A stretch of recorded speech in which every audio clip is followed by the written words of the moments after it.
Good morning and welcome.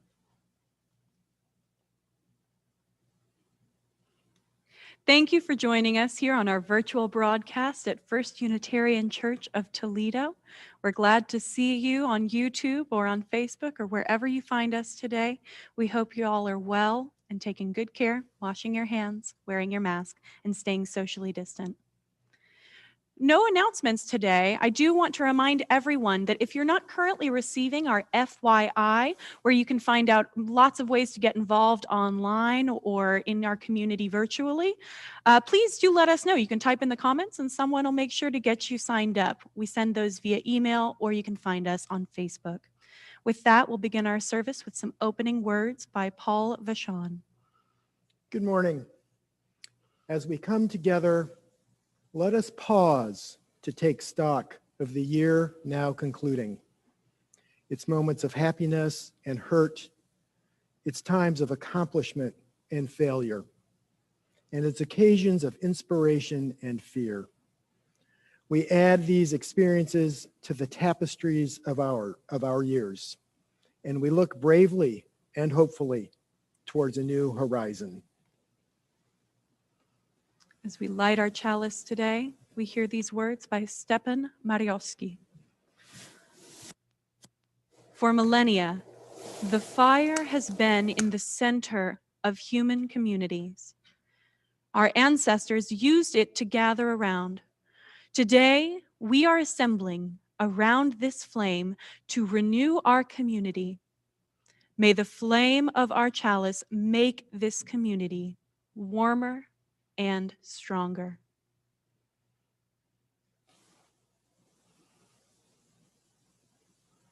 Please join with me in reciting the covenant of our church. Love is the doctrine of this church. The quest for truth is its sacrament, and service is its prayer. This is our great covenant, to dwell together in peace, to seek the truth in love, and to help one another. Our hymn today is by Amanda Udis Kessler. Church is more than just a building. Please follow along with our lyrics on the screen.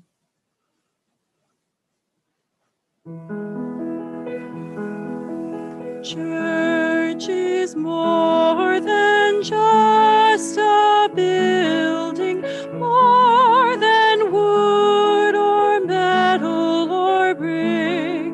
Church is how we love our neighbor. Church is how we tend to the sick, feed the hungry, heal the suffering, welcome strangers and give them to the poor. All our service is as worship, all our presence an open door. Church is more than a weekly gathering. Church is faith that's come alive, filling hearts and minds with passion, peace and hope that ever abide.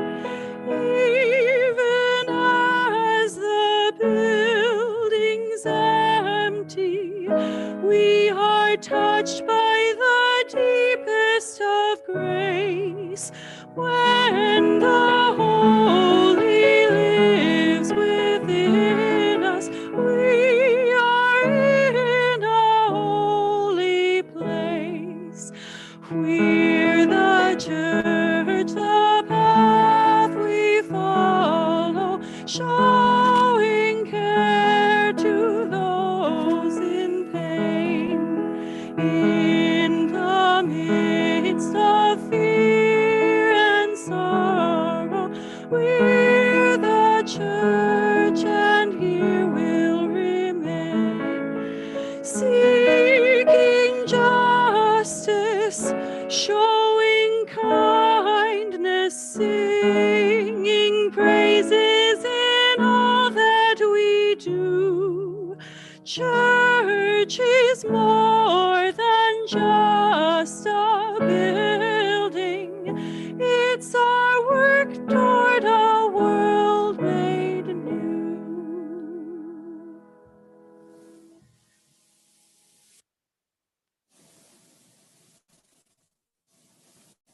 Good morning. I'm Soroya King, and I come today with a story, an excerpted story from Truman Capote, one of my favorite writers, as he shares his memories about fruitcake. It's always the same. A morning arrives in November, and my friend, as though officially inaugurating the Christmas time of year that exhilarates her imagination and fuels the blaze of her heart, announces, "It's fruitcake weather. Fetch our buggy. Help me find my hat."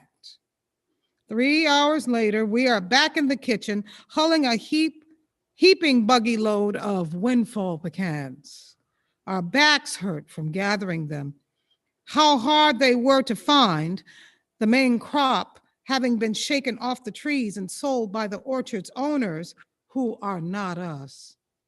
Among the concealing leaves of frosted, deceiving grass, crackle, a cheery crunch, scraps of miniature thunder sound as the shells collapse.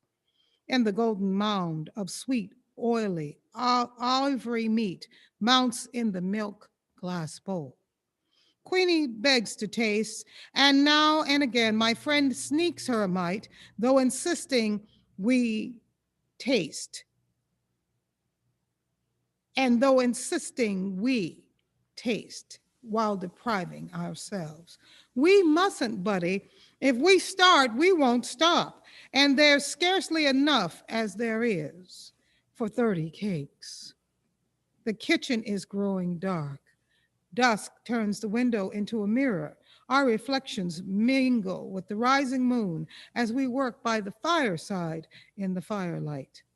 At last, when the moon is quite high, we toss the final hull into the fire, and with joined sighs, watch it catch flame. The buggy is empty. The bowl is brimful. We eat our supper, cold biscuits, bacon, blackberry jam, and discuss tomorrow. Tomorrow, the kind of work I like best begins, buying cherries and citron, ginger and vanilla and canned Hawaiian pineapple, raisins and raisins and walnuts and whiskey. And oh, so much flour, butter, and so many eggs, spices, flavorings, and why, we need a pony to pull the buggy back home. But before these purchases can be made, there is the question of money. Neither of us have any, except for skinflint sums persons in the house occasionally provide. A dime is considered very big money, or what we earn ourselves from various activities, holding rummage sales, selling buckets of hand-picked blackberries, jars of homemade jam, and apple jelly and peach preserves, rounding up flowers for funerals and weddings. Once we won 79th prize of $5 in a national football contest. Not that we know a full thing about football. It's just that we enter any contest we hear about. At the moment, our hopes are centered on the $50,000 grand prize being offered to name a new brand of coffee. We suggested AM, and after some hesitation, for my friend thought it sacrilegious, the slogan AM for Amen. But one way or another, we do each year accumulate Christmas savings, a fruitcake fund. These monies we keep hidden in an ancient bead purse under a loose board, under the floor, under a chamber pot, under my friend's bed. The purse is seldom removed from this safe location except to make a deposit, or as happens every Saturday, a withdrawal, for on Saturdays, I'm allowed 10 cents to go to the picture show. My friend has never been to a picture show, nor does she intend to. I'd rather you tell the story, buddy. That way I can imagine it more. Besides, a person my age shouldn't squander their eyes. When the Lord comes, let me see him clear. In addition to never having seen a movie, she has never eaten in a restaurant, traveled more than 5 miles from home, received or sent a telegram, read anything except funny papers and the Bible, worn cosmetics, cursed, wished anyone harm, told a lie on purpose, or let a hungry dog go hungry.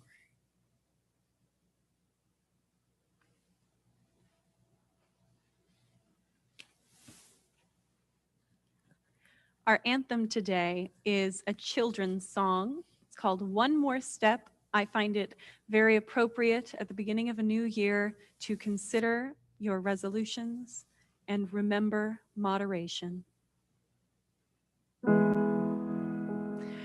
One more step, we will take one more step till there is peace for us, and everyone will take one more step. One more word, we will say one more word till every word is heard by everyone. We'll say one more word. One more prayer, we will say one more prayer till every prayer is shared by everyone. We'll say one more prayer.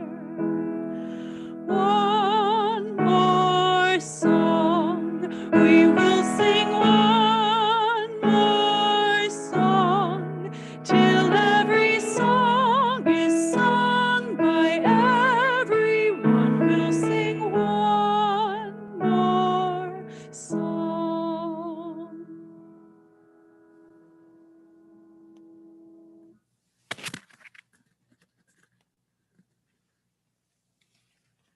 Please join me for a time of contemplation and reflection. This winter holiday season often brings the joy of celebrations along with the stress of expectations. The pleasure of reading Christmas cards from old friends and catching up with family members, along with the sadness of remembering family and friends with whom we have shared previous celebrations. The emotions associated with the 2020 holiday season may be more complicated than in previous years. Disappointment at not being able to travel, or perhaps a bit of relief due to expectations tempered by the new reality. And hope for the coming year, informed hope that medical technology and our health professionals will bring us relief. I would like to share a reading now by Gwen Matthews entitled, "You Are the Holiday Miracle." We will have a minute of silence after the reading. In the dark, swoops of evergreen garland with small white lights decorate an outdoor fence. As December passes into January, we reflect on our holiday celebrations and we search for common threads of meaning. We began with Yule, known as the winter solstice, which invited us to explore duality, cycles, and seasons, and to witness the Holly King being overcome by the Oak King. Yule reminds us that we all partake in the miracle of renewal.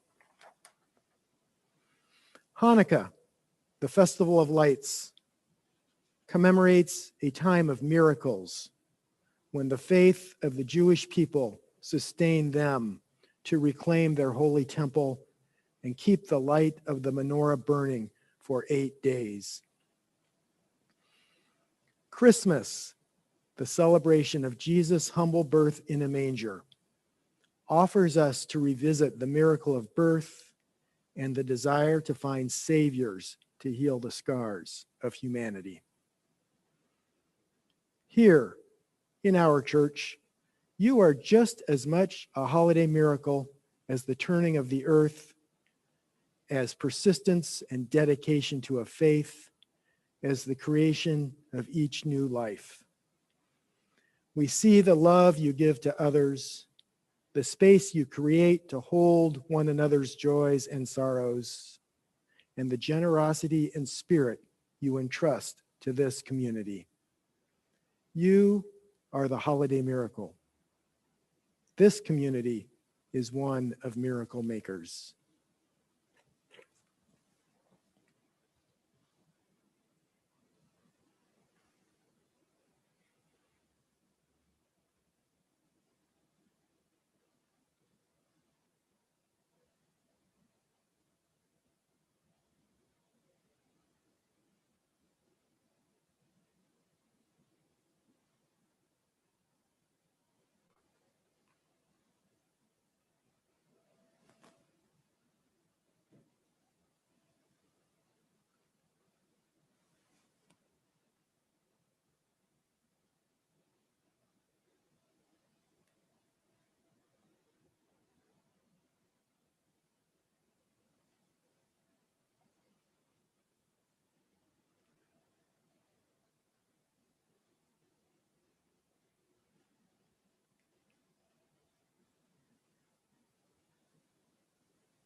Spirit of life, come to me, sing in my heart all the strength of compassion.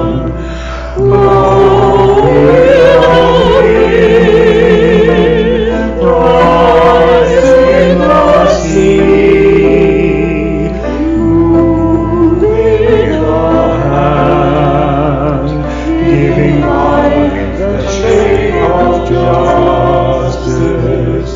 Rose of heroes, wings set free. Spirit of life, come to me, come to me.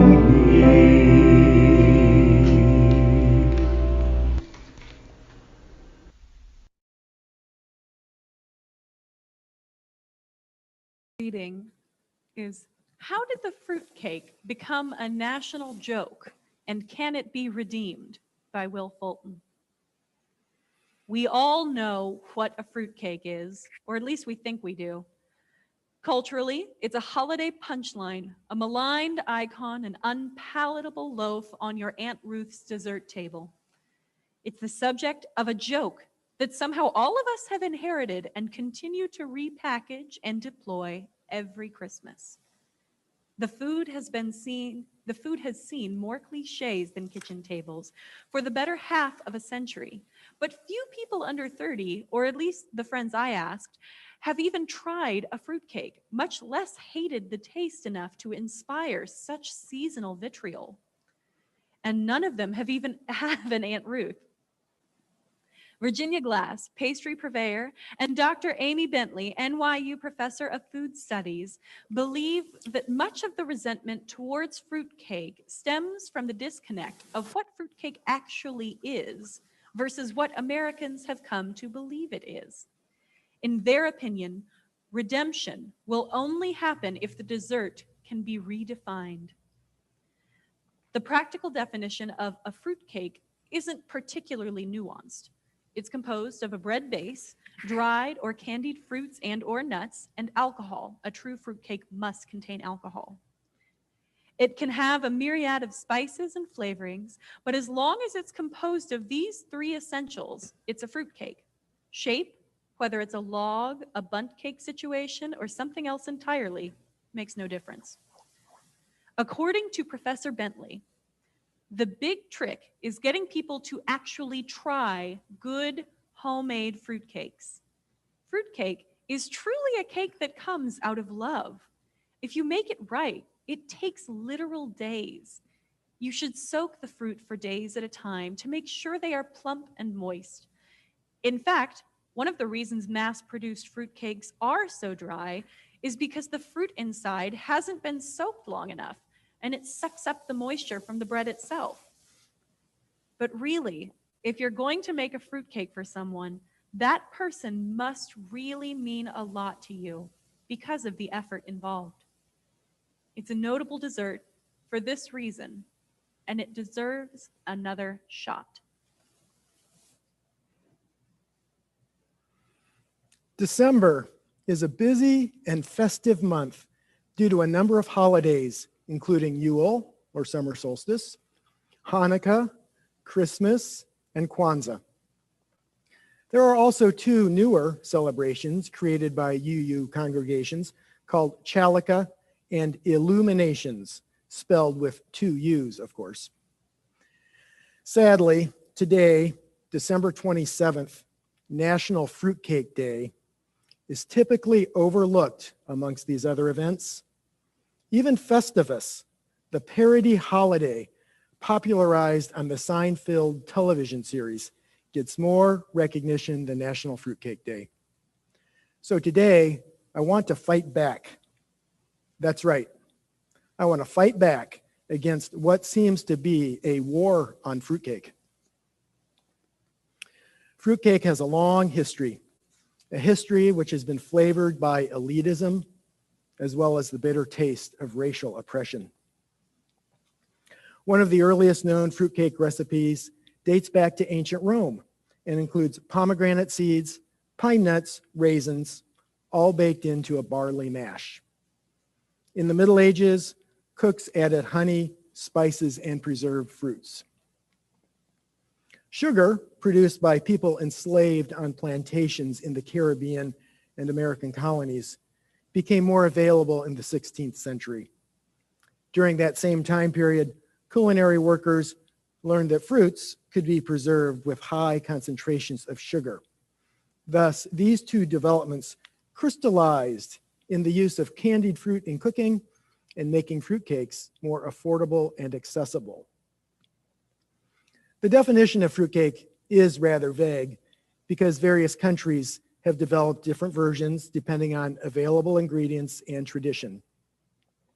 For example, Stollen is a cake-like fruit bread served during the Christmas season in Germany, while panettone is a sort of tall, leavened fruit cake enjoyed in Italy. Fruitcake was introduced to the Americas by way of Europe as early as the 16th century. The typical American fruitcake abounds in fruit and nuts and most resembles traditional British fruitcake. We can partially attribute this similarity to the 19th century writer and Unitarian Christian Charles Dickens.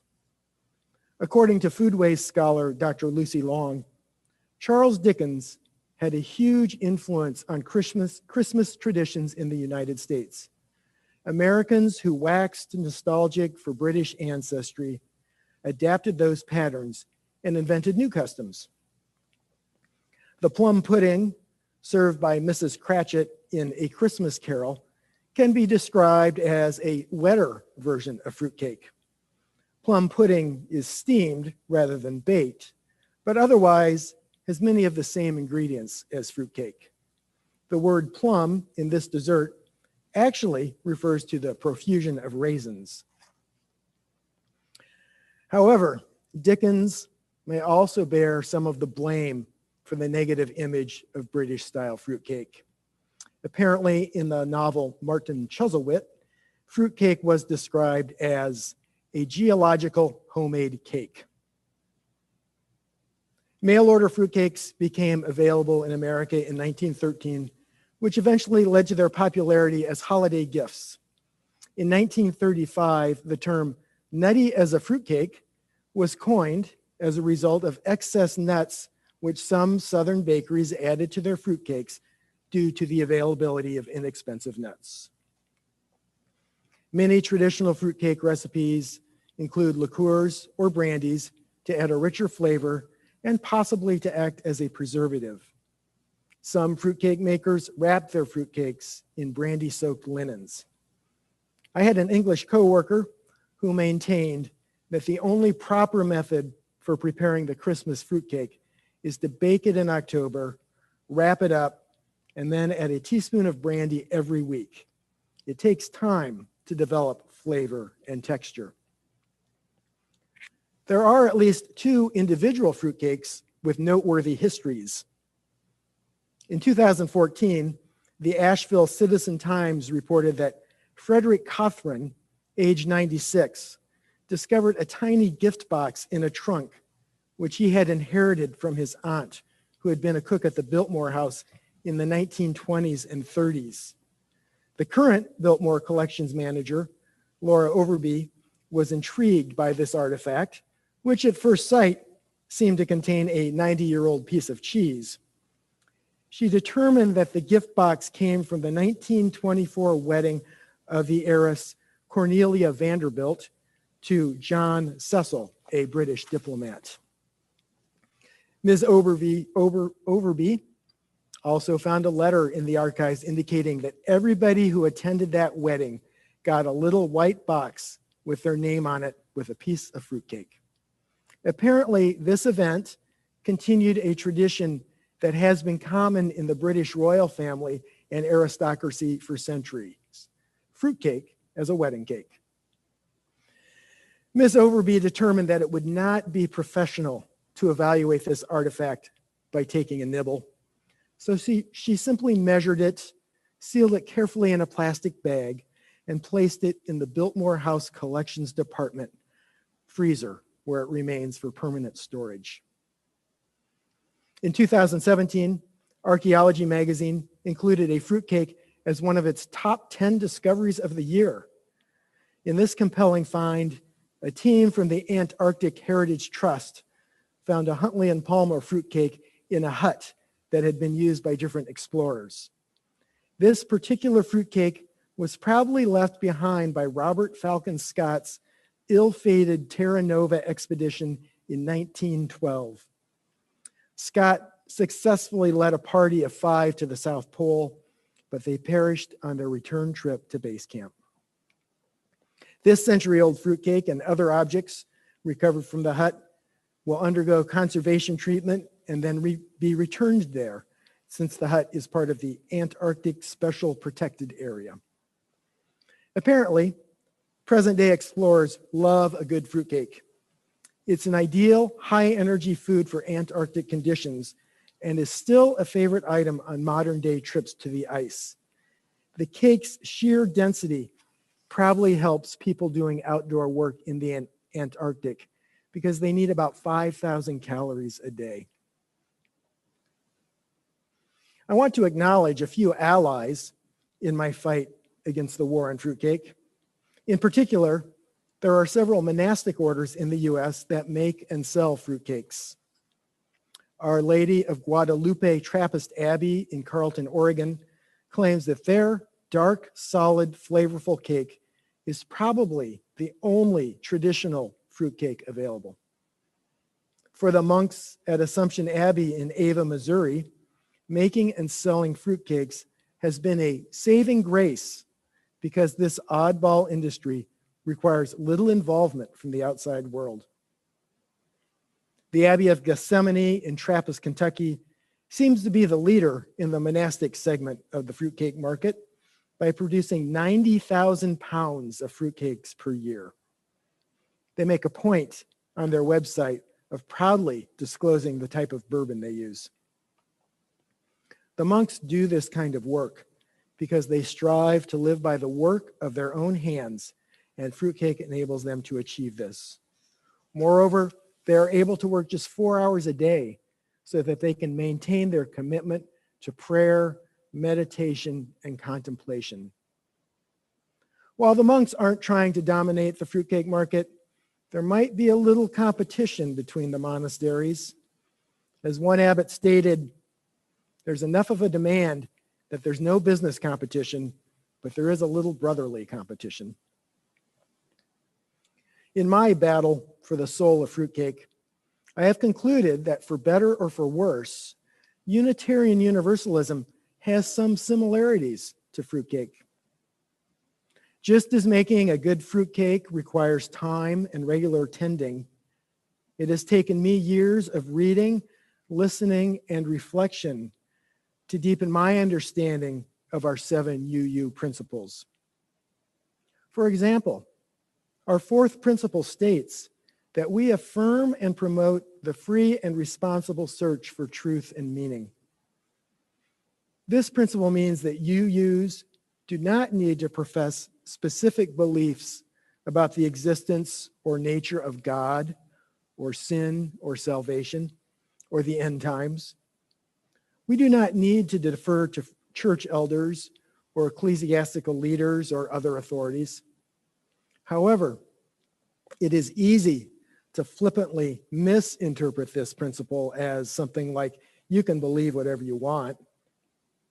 The 4th principle specifies that our search for truth and meaning should also be responsible.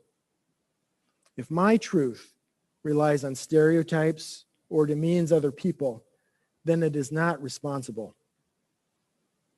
If my truth is complicit in the oppression of other people, then it is not responsible.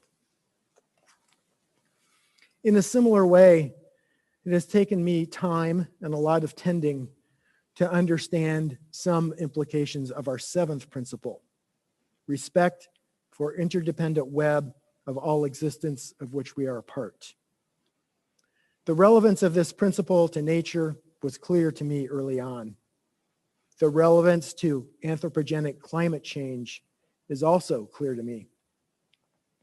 However, it took a number of years before I realized that this principle also means that UU congregations are dependent on each other. First Unitarian Church of Toledo is independent, self-supporting, and governed by its own members. However, we also depend on regional and national UU folks. For example, we use hymnals and programming materials developed by the UUA. We can seek advice on congregational issues from our primary contact within the Central East region of the UUA. When we choose to advocate for social justice causes, our voice is louder when we band together with other congregations or organizations. Thus, we are independent and interdependent. Unitarian Universalism can be as weighty as fruitcake. In recent years, the UUA has been actively working to identify characteristics of white supremacy culture within our denomination, and then to implement policies which will make our association more welcoming and more diverse.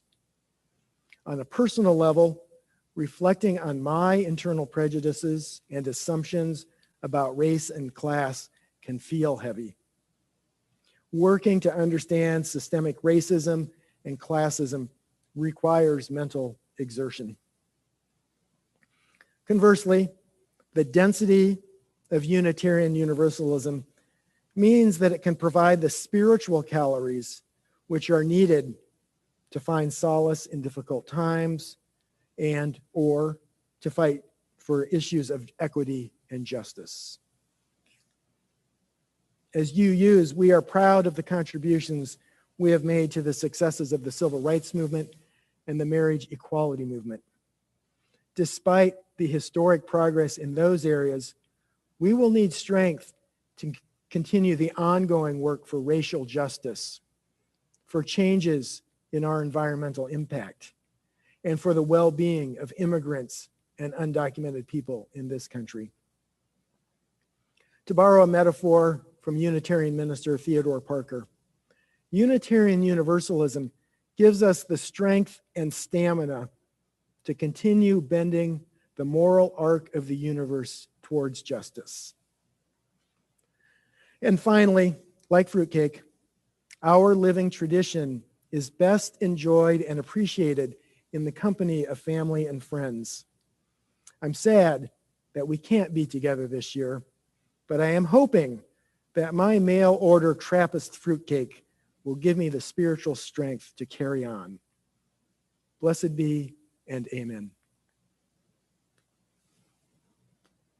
Thank you, David. We now come to a time of offering. And as with our fruitcake, our community needs the investment of care, time, and devotion.